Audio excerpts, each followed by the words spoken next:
Good morning. Good morning, everyone. Thank you. Good morning. Welcome, welcome, welcome. I hope you're able to get some coffee, some refreshments to get the morning going. I'm Dr. Monique Chism. I am the Undersecretary for Education here at the Smithsonian, and I have the great honor of bringing welcome remarks this morning. I want to do a little pulse check, a little quick quiz, because I am an educator. I know that we're at day 3, so just by round of applause, how has the conference been so far?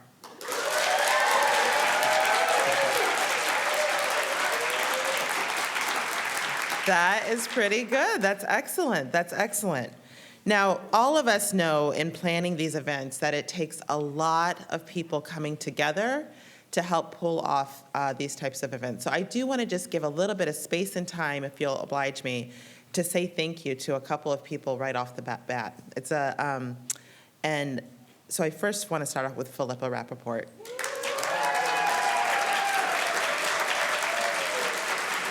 Thank you for all of your planning and preparation and tireless effort, and also in support, joining her as our acting director, Darren Milligan, for the Office of Education Technology, and the team there, yes. And the team, Tess Porter, and our 2 interns, Abby and Marlissa. I also want to, give people their due, right? I also want to read a list very quickly of other contributors that have helped to play a key role in helping to ensure that our in-person and online offerings were accessible. And that's Ashley Grady from our Smithsonian Access Office.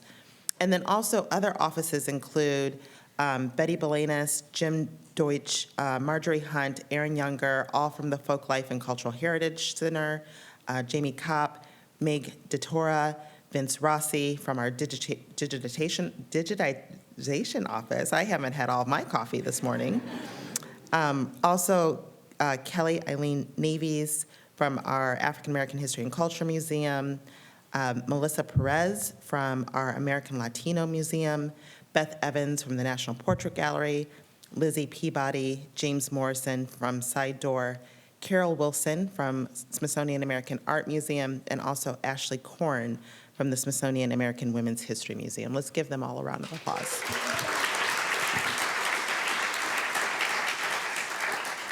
And I might have missed somebody, so apologies, but it's quite a team that has come together to help make this possible. I first want to start off with a land acknowledgement to just give honor and say thank you. I want to just start off by saying that we gratefully acknowledge the Native peoples on whose ancestral homelands we gather, as well as the diverse and vibrant Native communities who make their home here today. So one of the things that I know that we know as educators, but specifically as museum educators, is that we strive to make sure that our students have meaningful experiences. And we aim to do this in a way that makes a personal connection to our objects and also to the collection, but also in a way that does this through storytelling. My background is not in museum education. It's actually was in pre-K through 12 education policy. I worked at the Illinois State Board of Education. I worked at the U.S. Department of Education, and then worked in a space where I was able to bring research into practice to focus on school improvement. So when I started here 2 years ago, I was in marvel by how much people talked about objects. I really didn't get it. I really did not get it at first, until one day someone was telling me that we had Prince's guitar in our collection, and I lost it. I lost it.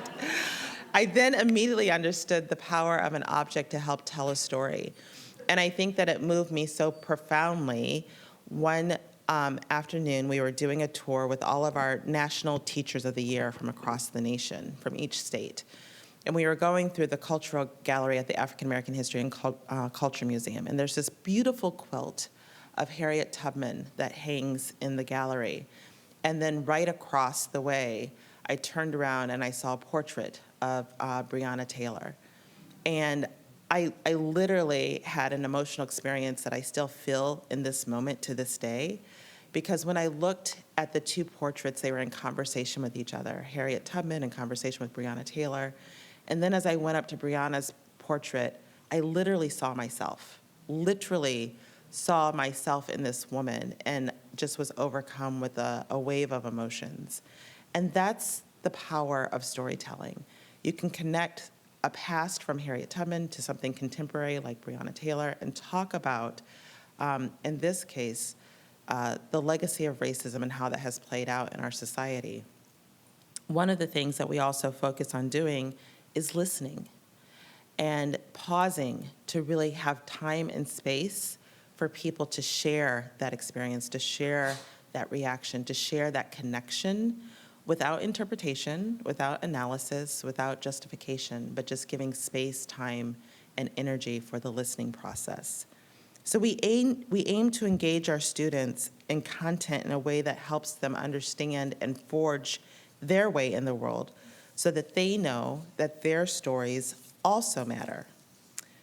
We could not do this work without our partners, and I'm so happy to say that our Office of Educational Technology has one of the longest standing relationships with the community college that the Smithsonian has ever had, and that's with our partner, the Montgomery College. Our Smithsonian Faculty Fellowship Program is completing its 26th year, 26 years of having this collaboration and working together to serve almost over 25,000 students, and in many cases, also their families. The Office of Educational Technology works specifically with digital storytelling in its Learning Lab beginning in 2018. And this actually started when Antonia Lagari, thank you, was a senior, was a fellow with us, and then became a senior lecturer in applied storytelling as a fellow. And that's how this work started.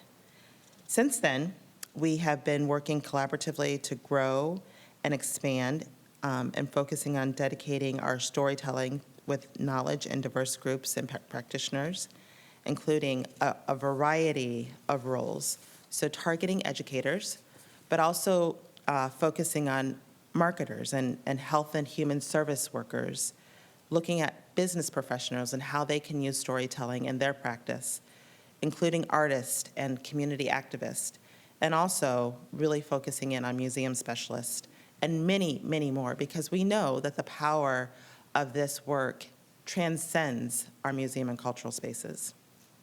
We're also so pleased to have a new partner now joining us, UMBC and the Story Center there, as well as a host of other community members from around the world that have joined in on this conference to help to celebrate the human voice and the collective human experience. Many of our colleagues are here today and are represented also in a forthcoming manuscript that will be published by the Smithsonian Press, Scholarly Press, entitled Story Work for a Just Future. And so we're very, very excited about that. The Smithsonian, as many of you know, has been around for about 175 years. So you can imagine the narrative and the storytelling has changed significantly over the decades. But our mission remains the same, the increase and the diffusion of knowledge. And today, we are committed to telling a complete, holistic, inclusive story. We know that here in the United States, we are facing many difficulties as states are passing laws and legislation that would prohibit the teaching of content related to race, gender, and gender identity. And here at the Smithsonian, we have committed to be a partner that is a trustworthy source, unbiased source, and they know that they can rely on us for an accurate, complete, holistic history. So we stand, yes.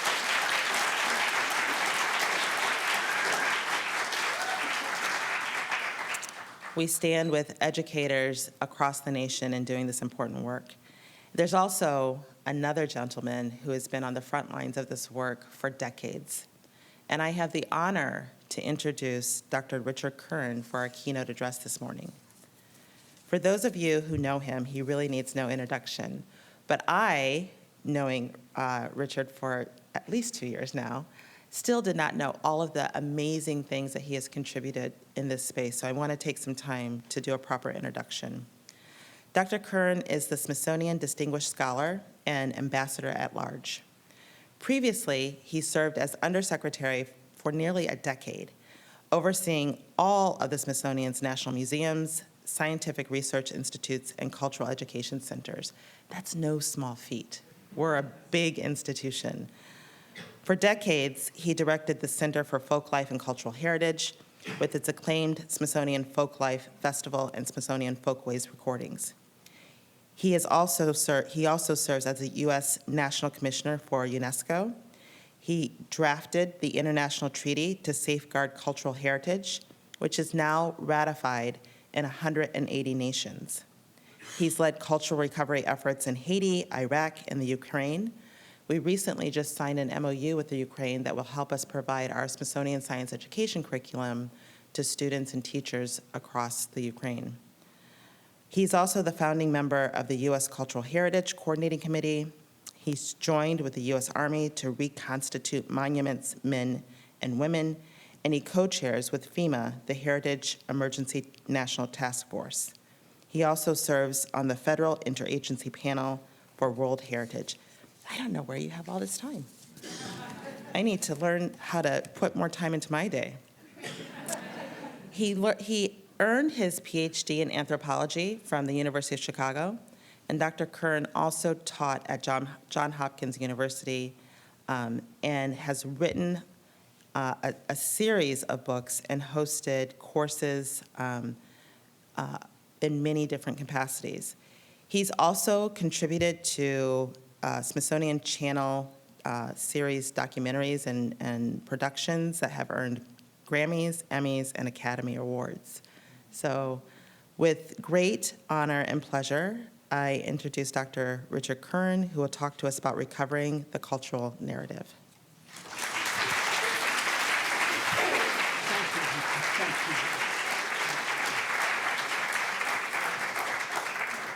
Thank you, Monique, for that, both a wonderful overview of where the Smithsonian stands as well as a kind introduction. So it's good to be with you. I heard yesterday was really a good day, so hopefully I will follow that and help here. So what I wanted to do is talk about recovering the cultural narrative really as a part of sustaining life, history, and identity when disaster strikes and people face their hardest times.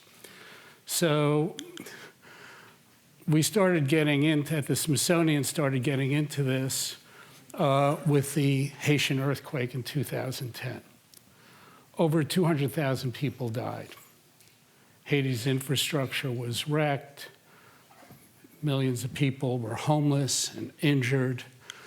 And it was amazing. I had done a lot of work in Haiti, and it was amazing to me how people got through that in the first days. Some of you remember watching on TV and the news coverage. It was so dramatic.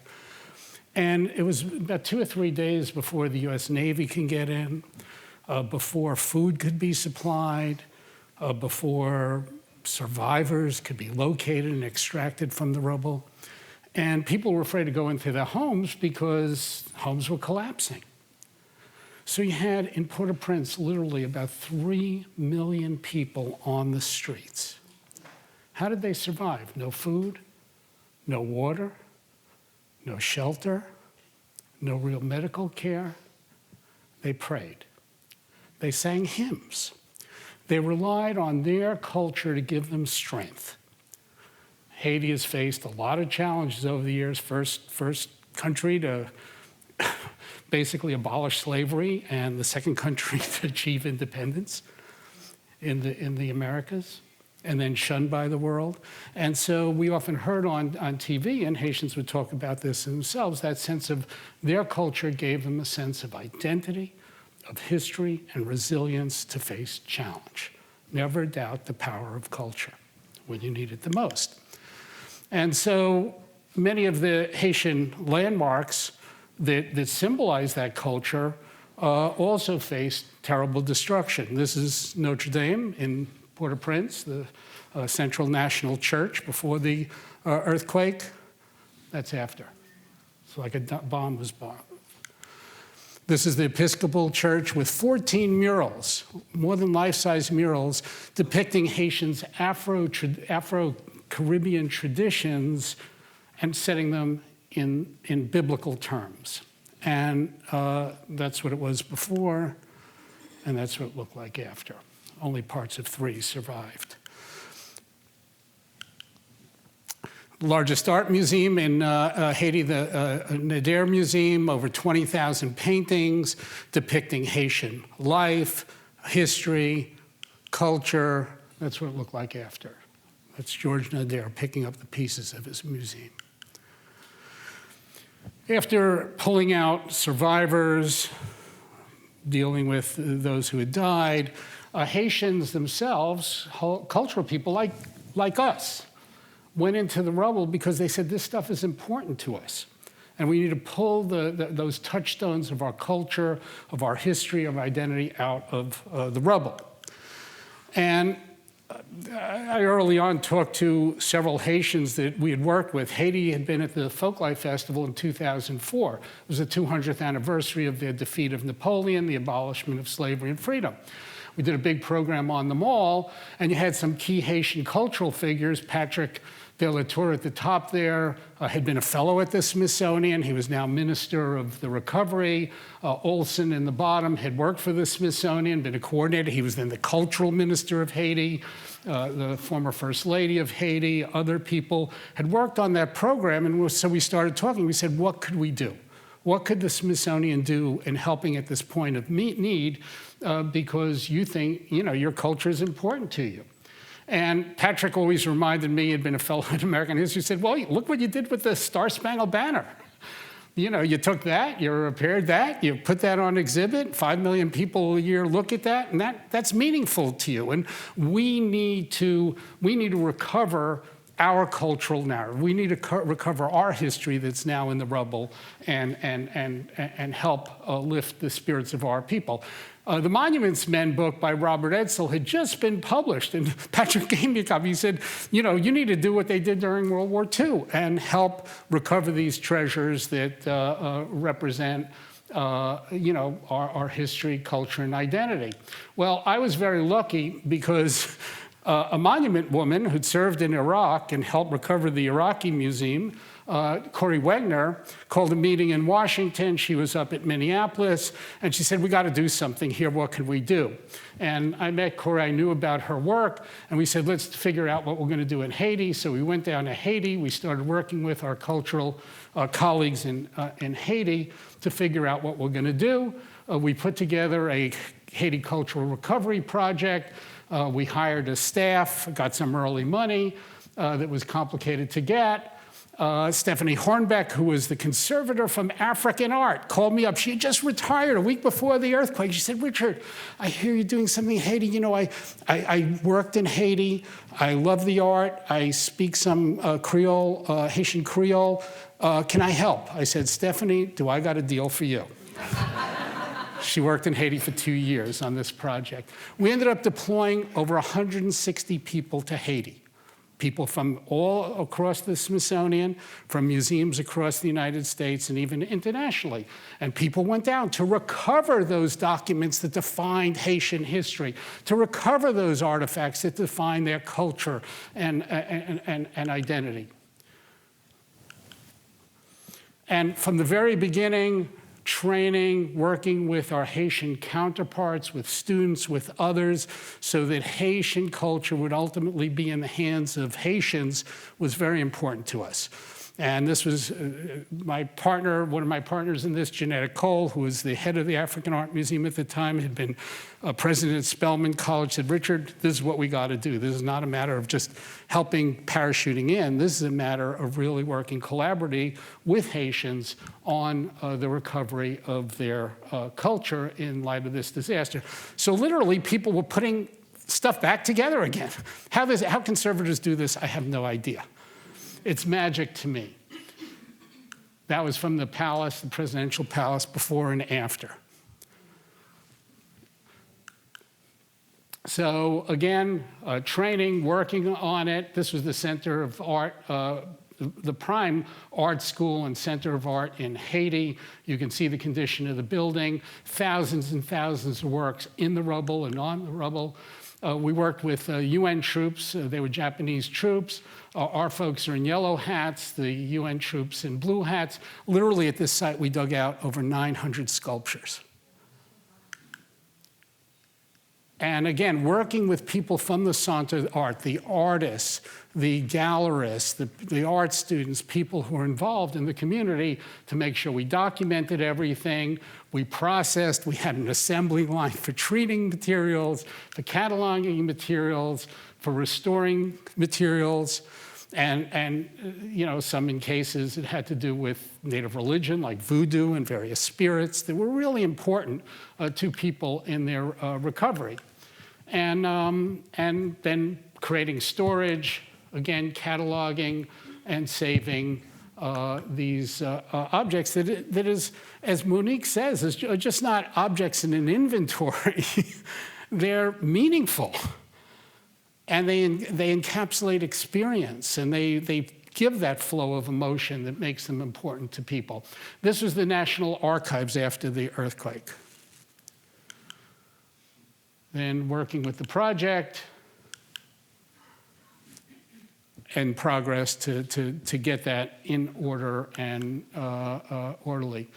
Statues of national leaders and historic figures, literally putting them back together again. So Haitians in the future would be able to tell the story. This mural project took 2 years to fully take down in pieces. Only portions of 3 had survived. This was a lot of engineering as these walls were going to fall down. And it was basically working very carefully, international team, cleaning them up, and basically prying them off the wall. And that mural came down in 147 pieces. And then the plans for the Episcopal Church to rebuild those in the future and then work with putting them back together. Secretary of the Smithsonian at the time was Wayne Clough. He was an earthquake engineer.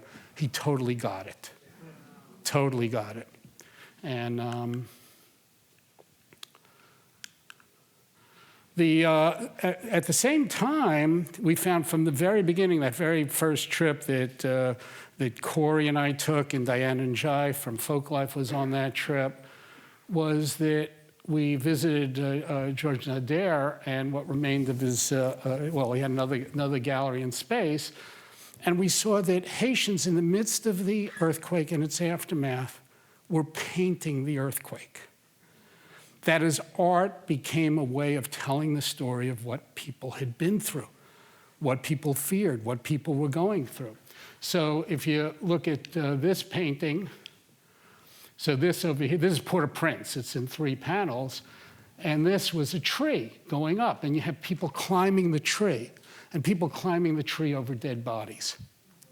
And the fear in Port-au-Prince at the time was following the earthquake, there would be a tsunami. And that would wipe out the city. So you needed to go up high. You needed to climb. So this was a tree of life. It was a tree of death.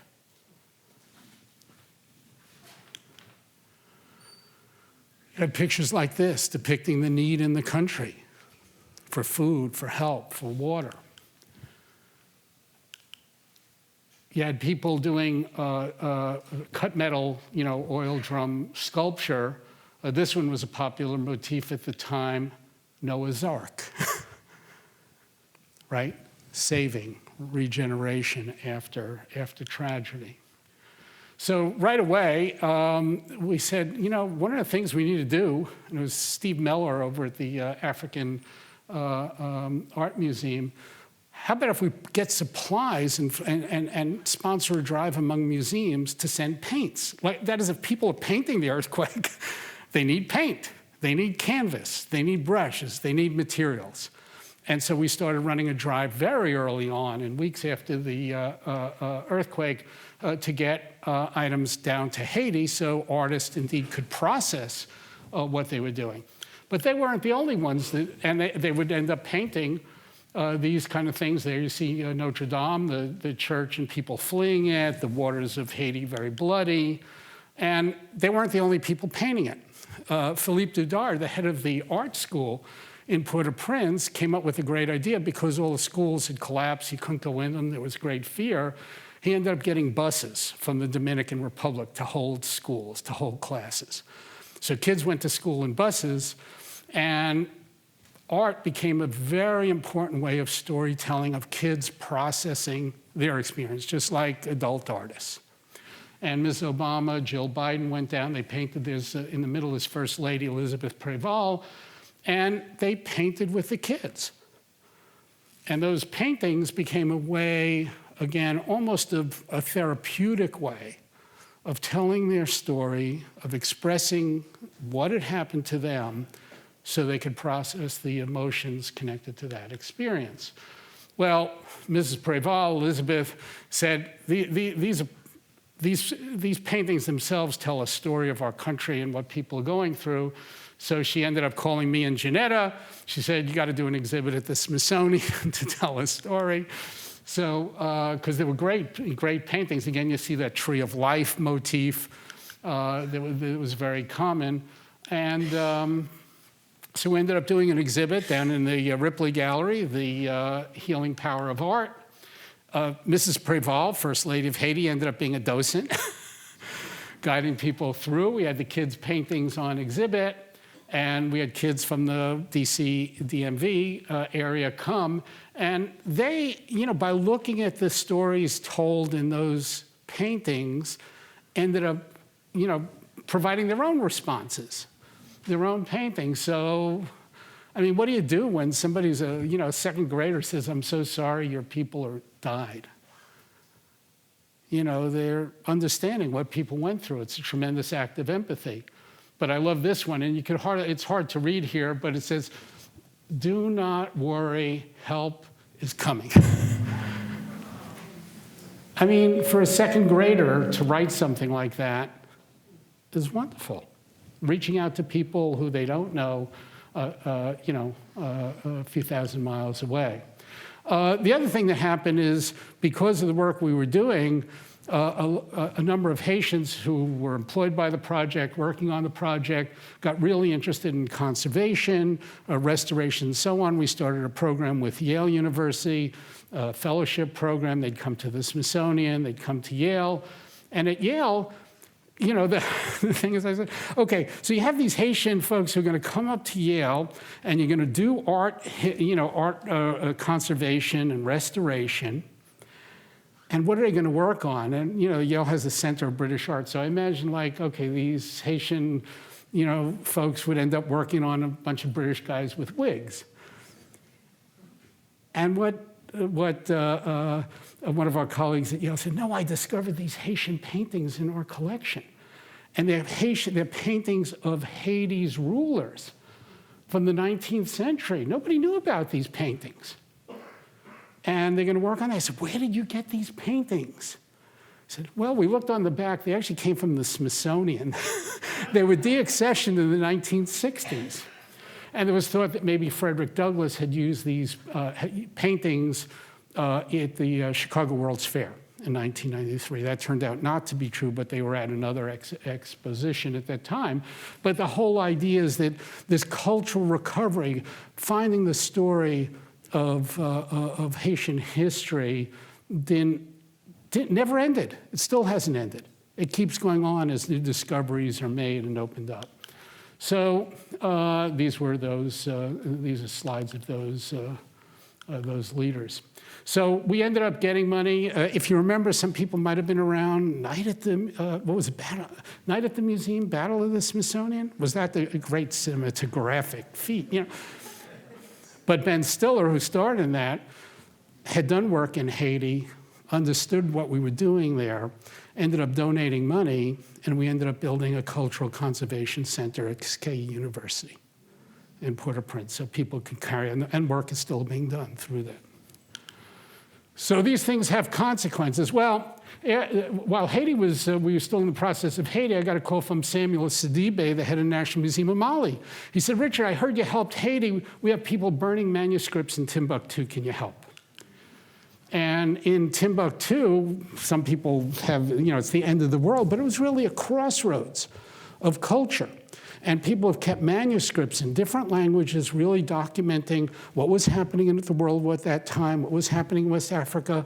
This is in various languages. Many of these books and volumes and manuscripts are kept in home and families. It's like they're members of the family. They're carefully guarded and taken care of.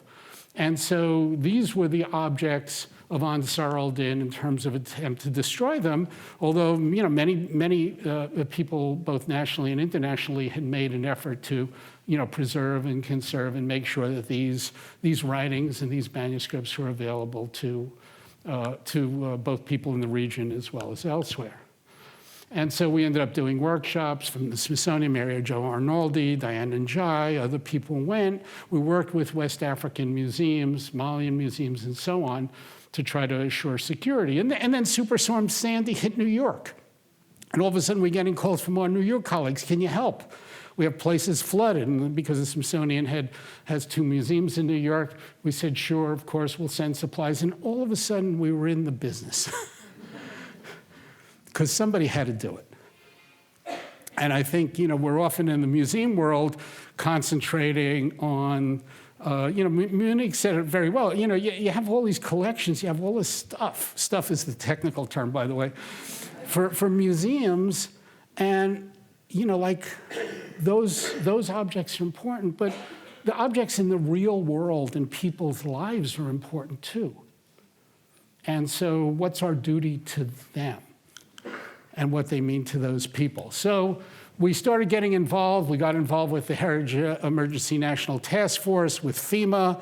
There was flooding in Texas and floods in the Midwest and storms and all these domestic crises. And we started developing ways where people could basically rescue their family heritage. What would you all do, any of you? You got a flood, right? The flood's coming down. You got 15 minutes to get stuff out of your house. You're not going to take your 60-inch TV screen. You don't care about that kitchen chair, but you do care about that photo album. You do care about a family keepsake, a quilt, a Bible, something. That's what you take. And so what we found in these disasters domestically, people would take stuff and then, how do I deal with it? My photo album is all muddy and wet. What do I do? I want to pry the pictures off. No, don't do that. Soak it in distilled water. So we'd have Smithsonian conservators go to FEMA emergency centers, work with families that help preserve their family treasures. Because that was their story. That was their history. Those were the touch points of their experience. So we got into, we still are in that. And then when the hurricanes hit Puerto Rico and the Virgin Islands, we had to move very quickly because there was no power in Puerto Rico, and you had hundreds of years of history, art, and culture in danger because of mold, because of flooding.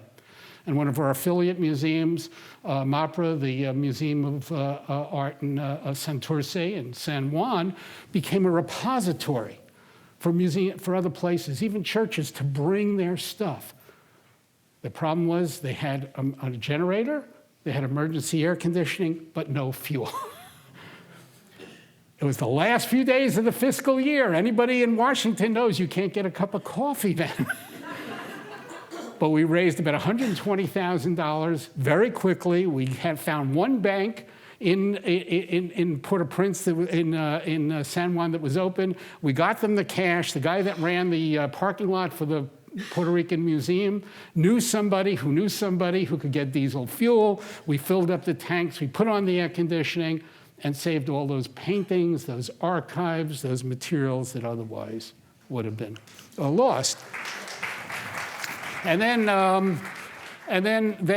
so the museum in Puerto Rico then worked with us. And we said, well, let's do this saving family treasures as well in Puerto Rico, because it's really needed. People don't have any power, don't have any access. So we started doing workshops in Puerto Rico, and then in the US Virgin Islands, as well. This is in Frederiksted, and conservators coming down and showing people this is how you save your photographs, this is how you save your stuff. And I got a call from Myron Jackson, who is the president of the Virgin Islands Senate. He had once been a researcher for the Folklife Festival and, back in the 1980s after another Hurricane Hugo. He said, Richard, we have these books in the legislature. They're handwritten. They document over a period of now 150 years the stories of the Virgin Islands. First they were in Danish, then in English, because Virgin Islands was under Danish control. And they're handwritten, and there's stories about big stuff, like in World War II, you can imagine, in World War I, you can imagine. But they're also about, like, in St. Croix, we got to do something about this because this is becoming a lover's lane. Those kind of interesting, kind of things, like where do you get that narrative? So they had volumes and volumes of these books, and you could see the mold. You can see, here's Smithsonian, Katie Wagner, and I'm not sure who the other person is, in heavy-duty suits, because you could see the level of mold in these things. So we brought him back to the United States, and had them freeze-dried, and then over at Pensy Drive at the Smithsonian facility, taken apart, processed, the mold swept out, the pages reconstructed. It was very lucky. We had an intern at the Smithsonian from Denmark who knew Danish, of course. So we knew how to piece stuff back together. So we could piece that narrative of what happened in Lover's Lane in 1908 in St. Croix. And we ended up digitizing that, and that's what it looked like afterwards. And so you're recovering people's history, identity, culture, sense of who they were. They are somebody, they come from somewhere. This was very important. So the volumes before and after terms are really important, going back to Virgin Islands. Well, we've been involved in Syria and the civil war there, and Egypt, the earthquake in Nepal, Taliban. This is something that sits at the Smithsonian now. We recovered the week the Taliban came into Kabul. This is now, it says 24 terabytes, it's 28 terabytes, documenting about 60 years of Afghani history and culture that otherwise would have been lost, and getting that out. So, big project has been Iraq and Syria, with people from the Smithsonian involved, Jesse Johnson, Brian Leon, really since 2009, in an institute in Erbil, but then really more so at an elevated level from 2013 on. Part of this was because of the civil war in Syria with Assad dropping barrel bombs. How to protect your heritage when you're being bombed so you don't lose that. And actually, we had the guy who packed up the collection from the Haya Foundation in New York to the American Indian Museum. If you know how to pack up 800,000 items and get them from New York to Washington, you probably know how to pack stuff to save it and applying that knowledge. And so that's exactly what we did in sandbagging, these mosaics that otherwise, and they were bombed. They were actually bombed twice and survived. And then we had ISIS blowing up places like Palmyra.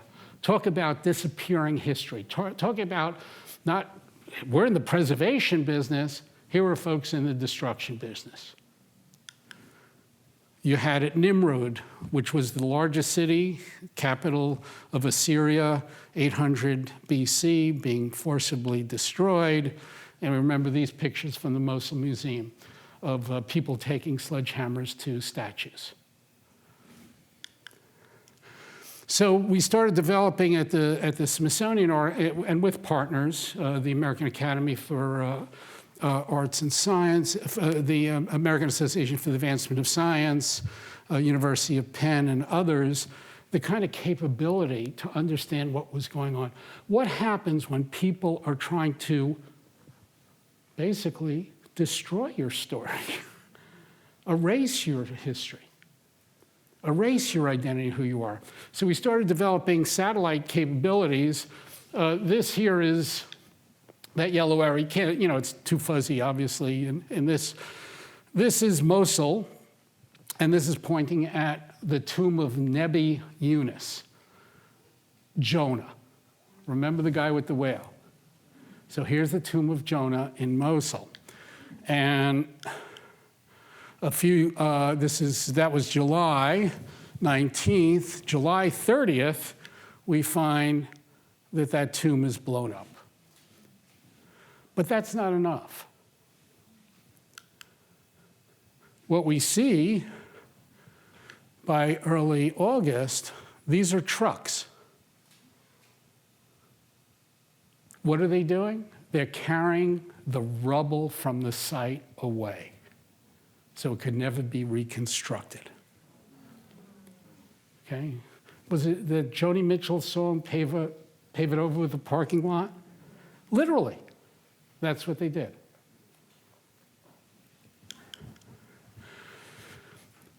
This looks like the moon, but another way of depleting people's stories and destroying them is looting. This is an archaeological site, and these are looting pits. Now, I used to think it was, and this is the stuff coming out of them, stuff that captures periods of the history of the region that shows tremendous cultural exchange, diversity of cultural influences and so on, all on the market and being looted. Now, I thought looting happened kind of like in an Indiana Jones movie. You got like a few guys in a pickup truck, they go out in the middle of the night, they dig a hole, they dig up something and they bring it back. That's not what ISIS was doing. What ISIS was doing was issuing permits to people and entities to loot. They had a ministry of looting. So this was not just, and that was a way of financing terrorism. So what you could not destroy, you could not move, you would blow up and destroy. What you could move, you'd take and sell on the market.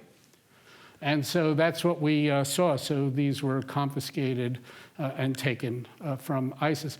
We started programs of training Homeland Security agents, FBI agents, Customs and Border Patrol, and so on, so they would recognize looted objects and could interdict that and help restore those objects back to their rightful owners. We worked with Interpol, ICOM, and others on these red lists to warn people about these objects, and then had to prepare for the invasion first of Mosul and then Raqqa. And the Smithsonian, along with Blue Shield, University of Pennsylvania, and others, put together these booklets that fit in camo pockets of Allied troops to go in and say, here's the coordinates, here's a street view, here's a satellite view. As we're trying to take back these cities, Mosul was the headquarters of ISIS, and then they retreated to Raqqa, don't destroy something inadvertently that ISIS is purposefully trying to erase from the map. And so it's part of our, we have international treaties like the Hague Convention that deal with stuff. So we produced thousands and thousands of these booklets, and I gotta say, it was pretty amazing because the Pentagon was actually proud that they listened to the Smithsonian and our colleagues and our Iraqi colleagues and our Syrian colleagues, and not destroying things that were really crucial, and that's hard to do in taking it. This is Mosul.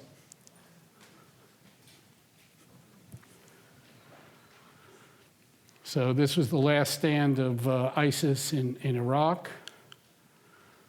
And when, this is the Mosul Museum, second largest museum after the Baghdad Museum in the country.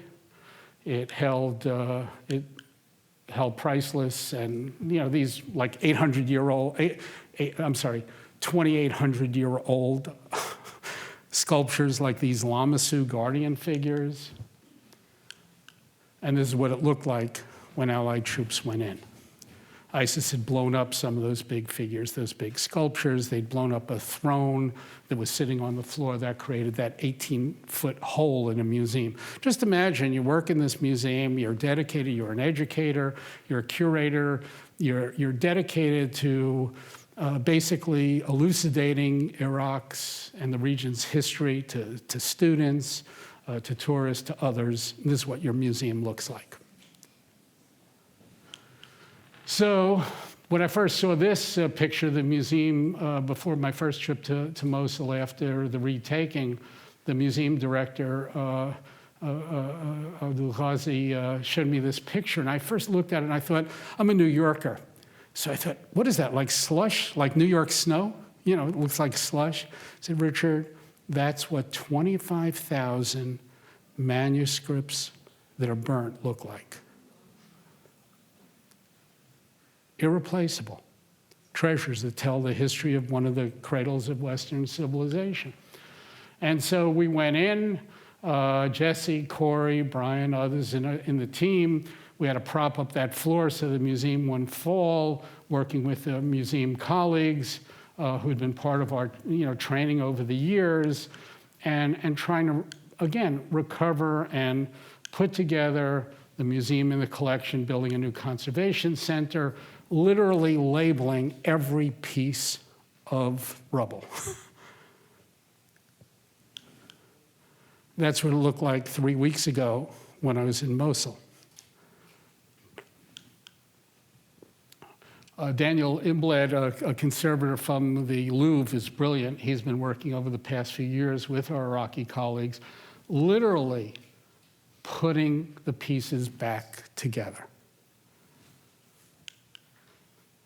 There's that throne dais that covered that hole that was blown up. One of those lions of Nimrud that had been blown up. Literally, when you're talking about putting the narrative back together, this is it. You can't get more literal. You're talking about hauling 6-ton boulders and trying to figure out what fits with what. So you could read that cuneiform and understand what people 3,000 years ago were saying and how that might elucidate what we know today.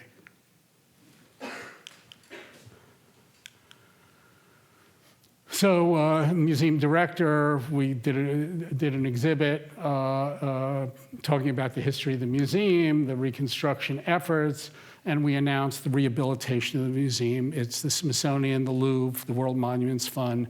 Of course, the Iraqis will rebuild and rehabilitate that museum. Smithsonian will do a lot of the training and help put that museum back together as a center of civic life so people have access to their own history and culture. Doesn't stop in Mosul in Iraq. This is a scene from the Iraqi ambassador's residence here in Washington.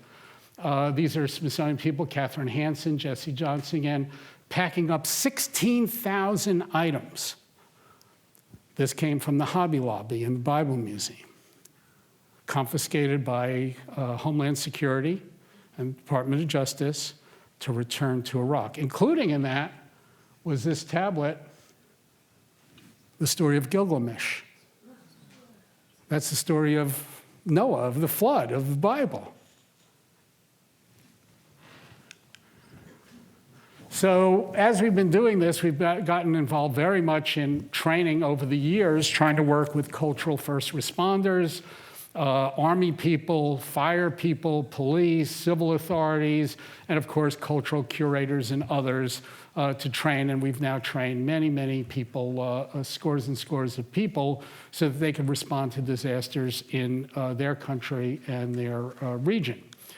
And one of the guys we trained early on was this guy, Ihor Poshavalo from Ukraine. He was a Fulbright scholar over in Folklife. So what we were doing in 2010, that was time during the Haiti response. Ihor went back and he figured, he became director of the Maidan Museum in Kyiv.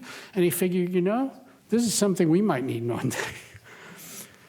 He was not only a trainee in the program, but then became an instructor.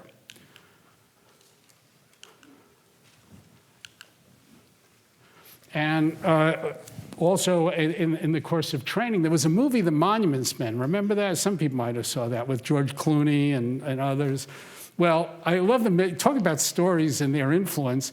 The military Corey, Wegner, and others had been trying to convince the Army that they needed monuments men and women. They needed people to do this kind of work around the world, and didn't have much headway.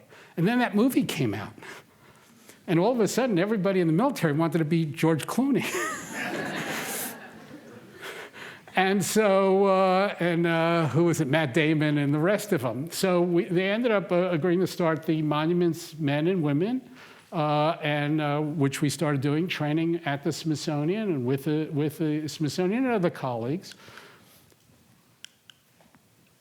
And training, we just did a training over, I think this was over in, this may have been at Fort Belvoir, but we did training. We did a mock like evacuation of the Arts and Industry building and, other kind of things to try to give a sense of what it is to do this stuff. This guy, Hayden Bassett, was one of the people commissioned as a monuments officer in the Army Reserve. And he works, his day job is over at the Museum of Natural History in Martinsburg, Virginia. And we started monitoring the situation in Ukraine in 2021. And we noticed before the Russian invasion, there was a fellow there on the staff there, part of Hayden's team, that noticed that if you started looking in Crimea and the Donbass region, what was happening? You had Russians building monuments in public spaces. Marking territory. This is ours. It just became, that got published a month before the Russian invasion. And the team has been great from the University of Maryland and a Fulbrighter from Ukraine, and people from the University of Pennsylvania, our own staff. And basically what we've done is geolocated 28,000 cultural sites in Ukraine. Museums, archaeological sites, archives, libraries, monuments, memorials, and so on. And then we get used now of about 200 satellites. And every day, Hayden and his team are using those satellites to monitor kinetic events. What's a kinetic event? A bomb, a missile, a fire. And so what we do, basically the methodology is pretty simple. Here's a blue dot, right? Like here's a cultural site over there. And then you see here's a lot of red sites, which means something's exploding. So how close is it to a blue site? And then we could say, hey, we better take a closer look and see what's going on there. So basically, if you have all the blue dots that are cultural sites and red dots where you got explosions, then you could focus in on a particular place and you know where to look, because nobody could look at 28,000 sites every day. And so there's a methodology for doing this, but this was very early in the war. Here's February 14th. This is the Ivankiv Museum. It's kind of a folk museum. There's a wonderful folk artist, really iconic folk artist from Ukraine. Her works were in here. What do you see? There's the roof of the museum. You see snow, right? That's before the war. What's missing? Like the roof. Okay? What don't you see? Well, you don't see, these buildings are still fine. It's not like you see craters. It's not like it's collateral damage. You don't see any other craters around. So, it makes a pretty good case for saying this museum was targeted. And indeed, this was in that path of the Russian column that many of you probably followed. This is the folk art in the museum. Mira Promchenko, photograph of the museum on fire. And we've done this now for over 1,600 sites. And it takes a lot of work to do this. But here you see this, basically this church. Here's the church with the roof, and then all of a sudden it seems like there's a building missing. And nothing around it. Again, object of targeting. We got a call from the Minister of Culture of Ukraine. We talk to our Ukrainian colleagues all the time. And he said, I heard this Skovoroda Museum was destroyed. Can you check on it? And the Skovoroda Museum was behind the Russian front line. And Skovoroda was really the seminal figure in defining Ukrainian culture. Use of Ukrainian language, compositions, literary figure, really a kind of Renaissance figure in the late 1700s that really helped define Ukrainian culture. It's in a village of 400 people in the middle of nowhere near Kharkiv, near the Russian border. Absolutely no reason to destroy it except that it stands for Ukrainian culture and identity. And so we tried to look at it for a few days. There was cloud cover, could not find anything. Finally, there's the museum, destroyed. When our Ukrainian colleagues got on the ground to check it out, that's what it looked like. And that statue amazingly remained, but again, it fell so much in line with Putin's rhetoric about the nature. Basically, Ukrainians don't have a real identity. They're inferior or lesser Russians. They don't have a history. They don't have a culture. They don't have those traditions. Therefore, they are not deserving of national identity and a nation. And that's basically the argument. And if I can't make that argument historically, philosophically, or whatever, I'll bomb it to smithereens so it becomes a self-fulfilling prophecy. Where is your figure? Remember the tomb of Jonah in Mosul? Same thing. I will bomb it to smithereens and pave it over. So it disappears. So the Smithsonian has become part of this State Department conflict observatory to document war crimes. We document cultural war crimes because this is that. Destroying people's culture is a war crime. And we have other partners that are documenting things in the healthcare, humanitarian, immigrant issue, and so on. As of the end of April, 1,689 possible potential destructions. And it takes a while to confirm because we need people on the ground, some of them behind the lines, and so on. And we're very careful about that. And we map that out. And, the destruction is areas that you've long heard about. Kyiv and Chernihiv, this is where the Russians first came in, Kharkiv, which is at the border, Mariupol, and so on. So, you've heard these in the news, and that's where we see the destruction. What we're also seeing is looting. This is the Kherson Regional Art Museum. Kherson, a lot of fighting over that back and forth. And basically, what we found through our satellite photography is this. Now, I was a kid that grew up on the Cuban Missile Crisis. And I remember those grainy photos, and you couldn't understand what were missiles and what was anything. But this is a lot clearer nowadays. And so what do you see? So this is the museum. This is the courtyard of the museum. These are two trucks. These are two, tractor-trailer trucks. This is a van. And we have the date, November 1st. And Ukraine actually snapped a picture. This is like 10,000 objects from the museum being loaded into these trucks by a Russian crew. And basically, this is what's left in those cases. And these trucks ended up in Crimea at a Russian museum. Again, war crime. Ukrainians, while Ihor was sounding the alarm, Ukrainians were generally slow because a lot of people did not believe that there would be an invasion.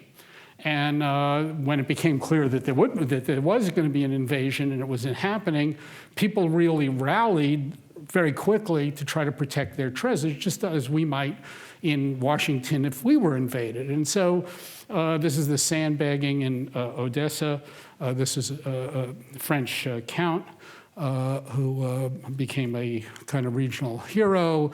People started taking paintings off the wall, storing them. We got a lot of calls at the Smithsonian. Curators around the Smithsonian, conservators helped out. How do I pack 3,000 paintings in a week? I said, well, in the museum world, we'll do one a week, or two, 3,000 paintings. How do you do this? And so giving advice. So Ihor, one of the heroes here, Katya Chuyeva, the Deputy Minister of Culture, is here, and Svetlana Strelnikova from the National Conservation Institute. Really people we work with, a lot of people from around the world have come together to try to figure out what we can do, how can we help our Ukrainian colleagues. So a lot of stuff was just sending in stuff, crates, bubble wrap, all sorts of things. We got a call, Corey got a call one Saturday very early after the invasion. It's a natural history museum, it's at a university, they have 400,000 specimens. They need to pack them up. How do you pack up 400,000 specimens and get them to safety? Not an easy thing. There are some of those specimens over there. The biggest item at the beginning, fire extinguishers. I think we bought up every fire extinguisher, the Aliph Foundation, other organizations, every fire extinguisher in Europe, because people needed them. They were getting bombed. Deliveries. This is a recent delivery from the Smithsonian to a museum. And Ihor in a pickup truck or in a van picking up and literally delivering supplies and dropping them off and picking up the pieces out of a church that was bombarded with missiles. One of the issues that Svetlana had at the National Conservation Center, they're responsible for about 11 million objects nationally, is all her vehicles were confiscated by civil defense because they were needed for the war effort. So she had no way of getting her conservators. People from museums basically took their stuff, got them out of town, got them out of cities, put them in basements of churches, brought them to villages, basically got them out. So how do you now, and in a hurry, how do you now connect the National Conservator Corps with taking care of those objects that they're charged for? We had a problem. No vehicles. Who are you going to call? Literally. Uber has now done hundreds and hundreds of trips. Every morning, Svetlana calls Uber. They sent us a picture of what kind of van do you need? Well, we need something for 8 to 12 people that we could put equipment and supplies in. Every morning, she calls Uber. Uber comes in. They have 4 centers, Kharkiv, Odessa, Kyiv, and Lviv, and they take conservators to take care of these collections around the country. And it's not easy things. These people are serving their country. They're defending their country because they're defending their country's story, their identity, their history. And they go around the country delivering those supplies, finding museums without roofs and in great disrepair. This in Chernihiv. Talk about, this was the first museum in Ukraine, then turned into a library. That's what it looked like. And people got stuff immediately in boxes, so conservators have to get it out of the boxes, take care of it, wrap it, make sure that it's okay. So people are unwrapping stuff, doing condition reports, doing inventories. And, this is the kind of stuff that speaks to their identity and who they are, that is in danger, that they feel they need to preserve. So people are doing it. They're doing on the spot, minor repairs, some restoration, conditioning, some minor treatments, and so on to preserve that. This kind of effort has gotten some network, and New York Times has done a few stories, and Judy Woodruff did a few stories, and so on. We've done stuff in Smithsonian Magazine. And Ellen Feingold over at the American History Museum has done a wonderful little exhibit on Ukrainian currency. And again, tracing Ukrainian currency and symbols over like a 1,000-year history. Because it gives lie to that thing that there was no people here and identity. Now, yes, there's a lot of intermeshing of cultural traditions. But there is a Ukrainian language, there's a literature, there's a tradition. And currency is a way of doing it. And, it's kind of amazing because Ukraine saw itself as very multicultural. There's even language on their currency in Yiddish. And then Elliot Gruber over at the stamp, the National Postal Museum, found stamps that in their collection from that period, 1917, 1918, when Ukraine was an independent republic of the was independent of the Soviet Union. I did a session in New York during General Assembly Week with Mrs. Zelenska, the First Lady of Ukraine, talking about these efforts to preserve culture. They did a stamp cancellation that day. And one of the stamp we dedicated that day was this stamp to that Skovoroda Museum. They were documented. That was key figure in, and that stamp then came to the National Postal Museum collection. And we had asked the First Lady and President Zelensky if they would donate to the Postal Museum to help tell the story here of the invasion and Ukraine's response to it. This famous stamp from Snake Island, this is where there was about 20 soldiers. You know, they were on this isolated place in the Crimea. The Russian battleship approached them, said, you know, surrender, basically. You know, this is a battleship. This is like 2 dozen soldiers facing a Russian battleship. And they basically told them to F off. And so that became a really, you know, the Ukrainians have been very creative in their use of, just like the Haitians processing that trauma, the Ukrainians have been very, very skillful in using art as a way of expressing their travails. We asked the President and First Lady if they would donate first aid covers of that, signed first aid covers, which they did just a few weeks ago here in Washington, to the Postal Museum, so in the future we could tell this story. And coming up at the Smithsonian Folklife Festival, starting on with a July 4th concert, and then in ensuing days, workshops and so on, and many concerts, we have Ukrainians coming to the mall to sing for their freedom on our Independence Day.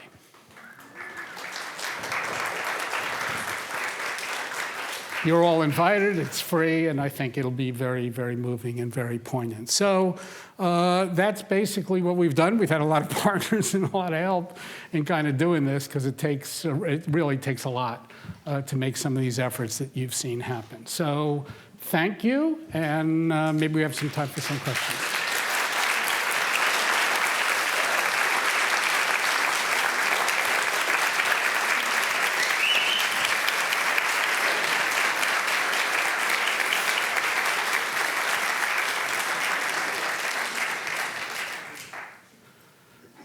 Question, I don't know if we have microphones in the audience, or you just...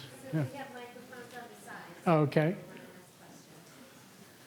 Hi, thank you for that talk. It was amazing. I wanted to ask in what ways you believe the digital can bring forms of restorative justice to people who might not have access to their heritage, and what your recommendations would be.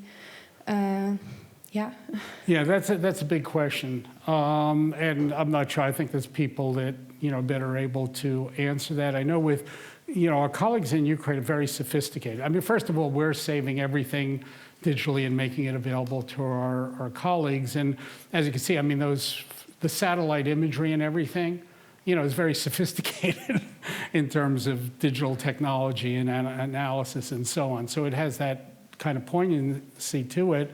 But that's also used, I think there was an item in the Post today, you saw about a conference in Europe where several $100 billion were dedicated to restoring the damage that Russia had inflicted through the invasion. Well, a lot of the documentation that we're doing and that our Ukrainian colleagues are doing, particularly with 3D, is trying to document how much that's going to cost and what's really the problem and where are things endangered. And so I got to say, it's, on one hand, there's the public-facing thing about putting stuff out and information and so on. It's the other thing about actually, really using that in a very technical way to restore the buildings, the history, and so on of Ukraine. We have a pretty active social network, so there's a lot of crowdsourcing of material, both well, it's translated in English, but Russian and in Ukrainian, of people online providing their comments. Hey, I saw this building is over there. And so, sifting through a lot of that data to try to get a better understanding of maybe what happened, what the sequence of events was, and what happened. And I just think over time, I mean, it's also being able to tell these stories, largely those stories in Ukraine about personal experiences and so on. I think maybe we'll get some of it during, Jim Deutsch is here, who's curating the program on Ukrainian music at the festival. I expect we'll get some of those stories from those folks about, what kind of stories are being told in song, how available that is, and what's going to happen to that later. So, I mean, here you have a case, restorative justice. You have a country invaded. I mean, you have, tens of thousands of people killed, people tortured, raped, suffering, all sorts of brutality. So the restorative part of this and the use of that information, its distribution, its collection, its analysis, it's a very big question. Yeah, I think we have one in the back. This is remarkable work. And let me ask you about this context. War is incredibly devastating, not only to human beings, but to other living creatures in the environment. The Carnegie Museum of Natural History now has a museum of the Anthropocene. What is the Smithsonian doing to prepare the human species for preserving its cultural artifacts at a time when our species is threatened with extinction? And that is not to diminish your story whatsoever. It's to contextualize it in the damages we're doing to the environment as well as to ourselves. Thank you, sir.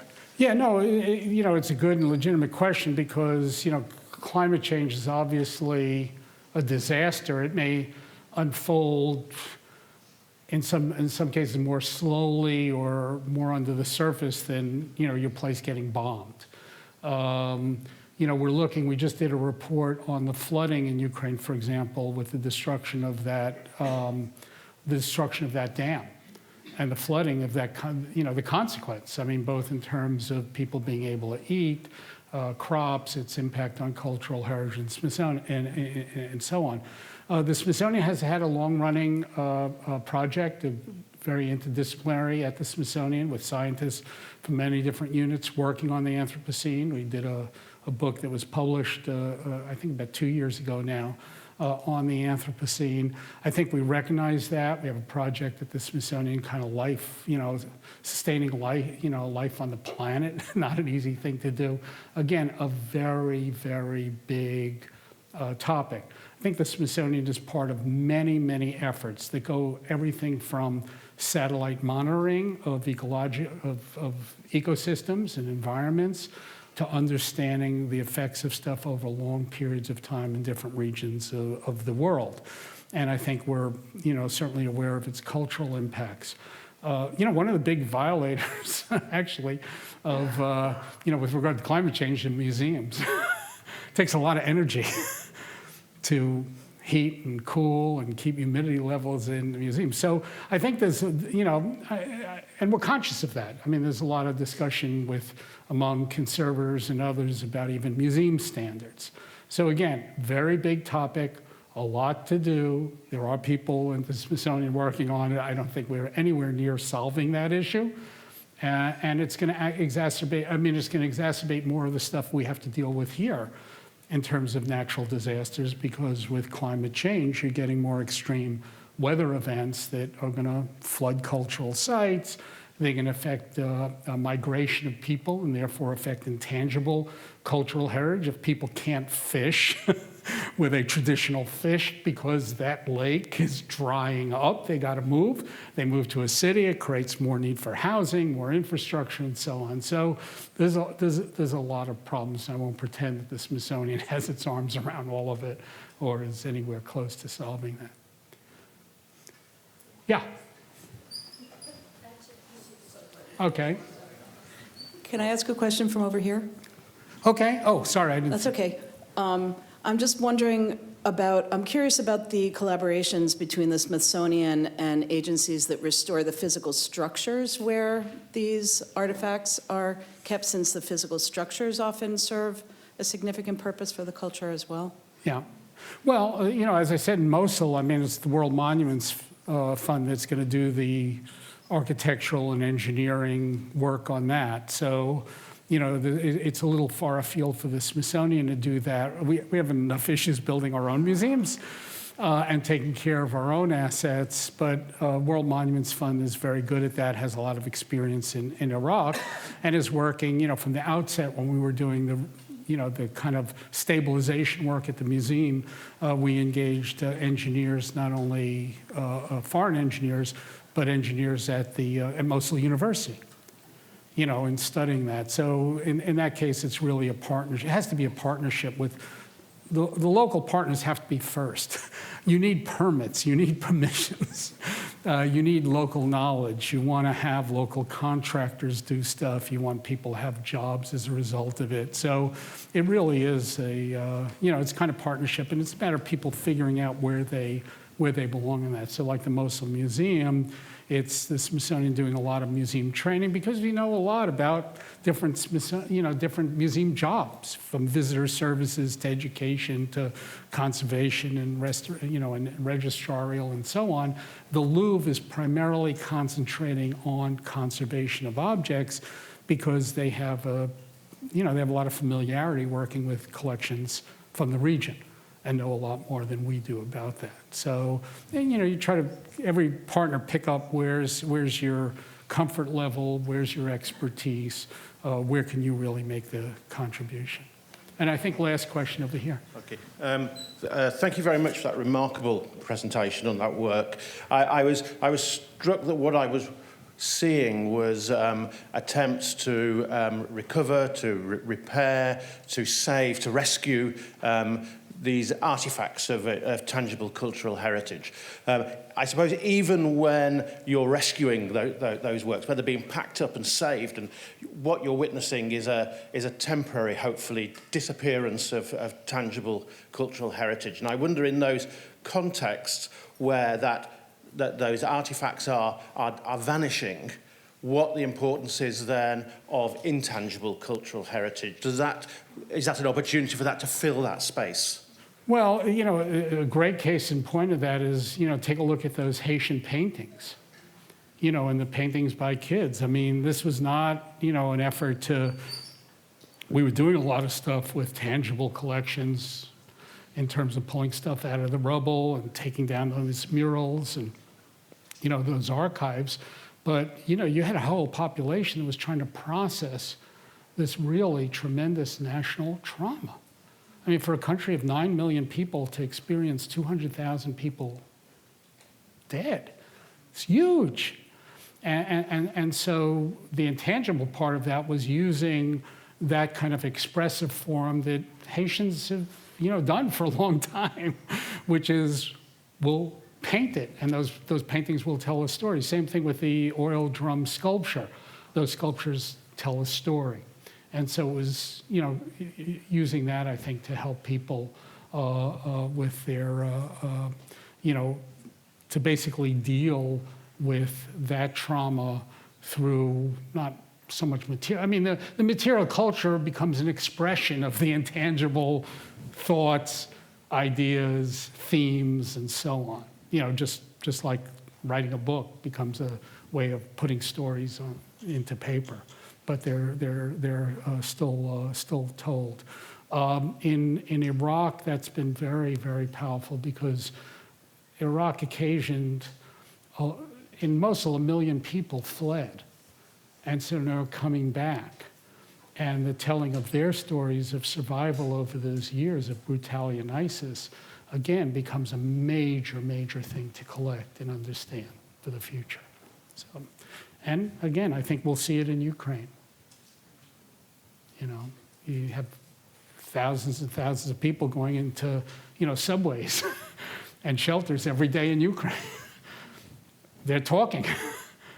They're each telling their stories. They're telling about their husbands or their families or their kids or their parents and what's been happening. So I think it's important to collect that, understand that, and use that in various ways. Okay, I think we're at the end. So thank you very much.